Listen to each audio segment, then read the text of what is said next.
স্বামীর ঘরে অত্যাচার ও মারধর সহ্য করতে না পেরে এবার রাধাকিশোরপুর মহিলা থানায় দ্বারস্থ হল এক গৃহবধূ। জানা যায়, আজ থেকে প্রায় 9 বছর আগে উদয়পুর খিলপাড়া ফকিরবাড়ি এলাকার মুসলিম যুবক বাহার মিয়ার সাথে বিবাহ বন্ধনে আবদ্ধ হয় হিন্দু মহিলা পূর্ণিমা কর্মকার। বিয়ের পরে পূর্ণিমার কাছ থেকে 1,50,000 টাকা নিয়ে যায় বাহার। কিন্তু বাহার মিয়া পূর্ণিমাকে বিয়ে করে কখনো তার নিজ বাড়িতে নিয়ে যায়নি। দেখতে দেখতে কেটে গিয়েছে বহু বছর।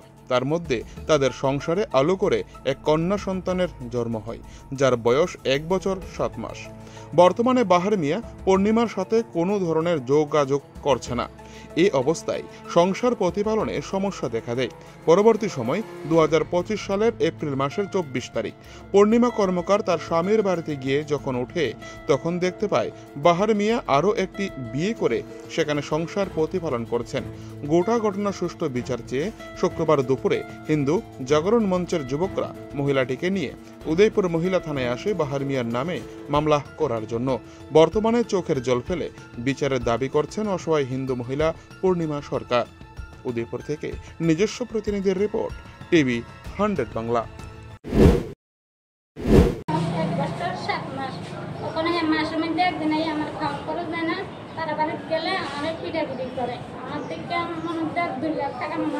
বাড়ি কোন জায়গায়? ফকিরবাড়ি, উদয়পুরে। খিলপাড়া ফকিরবাড়ি বাহার মিয়া। আপনারা কি বিয়ে হয়েছিল?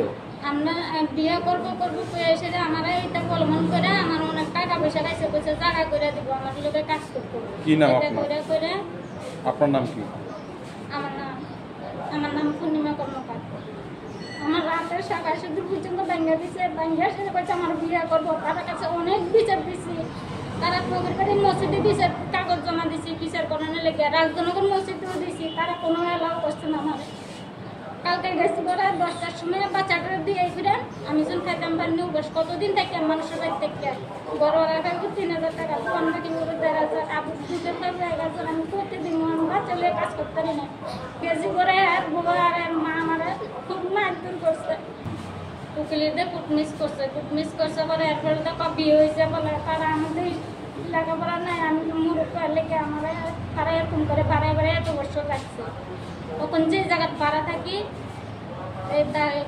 মুসলিম পাড়া, তারা সমাজে তারা ধরছে বিয়ে টিয়ে হয়েছে না, যত পয়সা ঈদের করে করবো করে সেটা এতদিন ধরে এলাও করা না হবে গেলে তারা মারধর করে। আমার কাছে আমি সুস্থ বিচার চাই, আমার বাচ্চা আমি এখন হিন্দু শেখের কান্দে করছি, আমার কাছে আর কিচ্ছু জানি না, যেমন আমি বাচ্চা বলে সুখে শান্তি খাইতে পারি, আমার কাছে আর কিছু জানি না। কারা মারধর করছে? বাহার মিয়া তো আমার মা বাহার মিয়া দেখা দিয়া লুকে গেছে গা। এরপরে আমার বাড়ার মানুষে আমার কইছে বাড়ির যাওগা, এরপর আমি ডাক্তারের কাছে গেছি, গিয়ে আমি তোমার থানা পেয়েছি। আপনাদের কাছে সুস্থ বিচার চাই, এটা আমার দুনিয়ার টাকা পয়সা অর্থ সৎ করে খাইছে তারা। তখন মা হইলো আপনারা, বাপ হইলো আপনারা, আমার